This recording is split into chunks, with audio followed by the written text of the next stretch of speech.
7 habits for the Rubik Cube Life Foundation.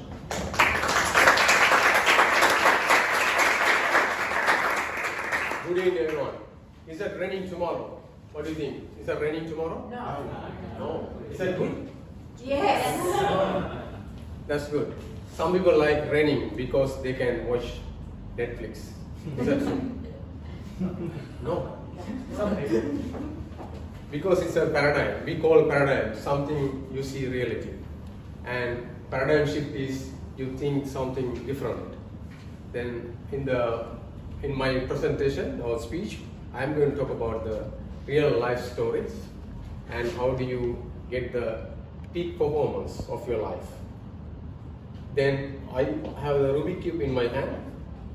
Then I define my life to 6 type aspect of the life based on the colors.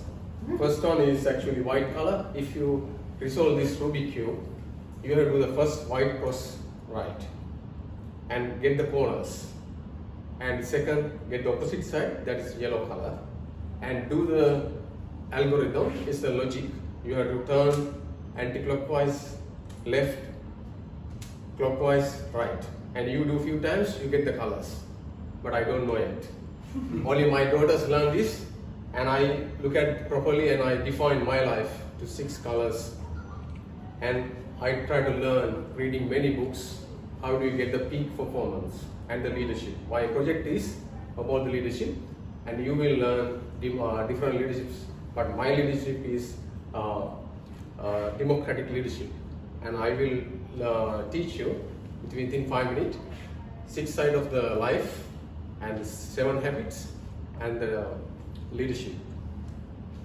And if you look at the white color, normally we said that is our health. If you fail in health, you will not resolve this Rubik Cube. That's mean white is the first one. And second is yellow. Yellow is your family life. Everyone focus on your family life. Then other side is red color. Red is like a angry face. You have watched the Angry Bird movie, and in every house, early morning we are busy. We see our wife's face, angry face. Like a red chair. Then first 2 hours we are really busy, and that is emotional bank account. In this, I want to show you the book that is written by Stephen Covey.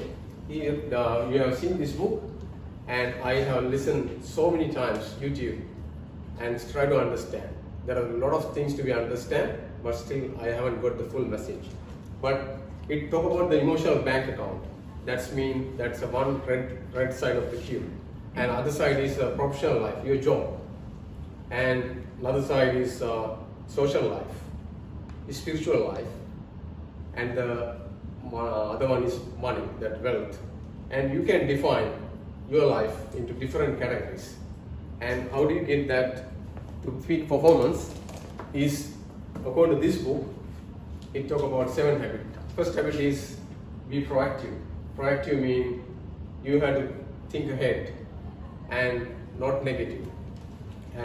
These books talk about second habit is thinking in mind. Thinking in mind is second habit. That's when if you want to build a house, you need the proper plan. Without plan, you can't build a high-rise building. Any unskilled labor or maybe the engineer, they need to plan. Then second habit is thinking in mind. Where are you going to be? A lot of CEOs, directors, or any professionals, they think 5 years, 10 years, and they practice this skill. Third one is first thing first. That is actually there's a 4 quadrants like a box. It talk about important and urgent. This quadrant, have you seen this one? That is important and non-important, and urgent and non-urgent. Then first quadrant is urgent and important. Say for example, you have meeting, phone call, you have to transfer bank money or something. Very important things you have to do first. That is you must do. Second quadrant is non-urgent but important. That is just plan it. You have to plan. The third one is the bottom layer. It's non-urgent but non-important. That is actually delegate. You can delegate in something, your task to someone. Then last quadrant is eliminate. You don't need to do that. Then I was reading these books, listening so many hours to understand what he's talking about. That three habits just now I told is personal development, that is independent. If you want to handle a team in your democratic leadership, you are a democratic leader, you sit back and look at your team, how they work. You don't do authentic leadership, mean you don't take decision, you let the team to decide.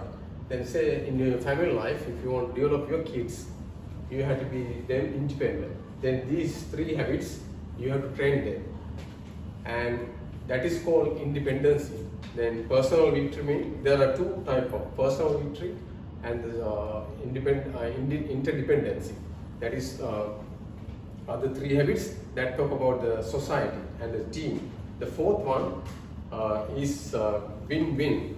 Win-win is actually paradigm shifting. Just now I talk about paradigm shifting. You have seen this picture. Is that nice lady or old lady? It's a nice Old lady. Old. Yes. Then everyone see differently. Then every problem, every project, everything in your life, everyone has a different aspects. Then win-win mean I always, my two girls, they fight for fish tank, then I have to buy another one. Then they don't go for win-win situation. They want win-lose or lose-win or lose or win. Then there are 6 type of aspects of mindset that is called characteristic aspects. Normally we have seen iceberg. Iceberg is sitting on the sea water, but underneath there's a big trust. It's a supportive ice. That is actually personal values. Then we don't see the outside person. Any leaders, this describe about the CEOs or directors or any strong personality who can lead the team. They have different mental strong power. Then they think, do you want to win-win or you want to win-lose? In sometimes when you do a project or maybe anything, you have to change your mindset. Okay, you want to opposite to win, then you lose-win, like that. Then next habit is think, understand first, then to be understood. That means it's like a Toastmasters. That's a good listening skill. You have to be understand first, then you become an understood person. Then I try to understand that statement. It talk about the if you give a speech, 10% of the words is affect to give a good presentation or good speech, and 30% of the speech, that is the words that you help you to give a good presentation, and the other 60% is what do you think? Yeah, we talk about the word, we talk about the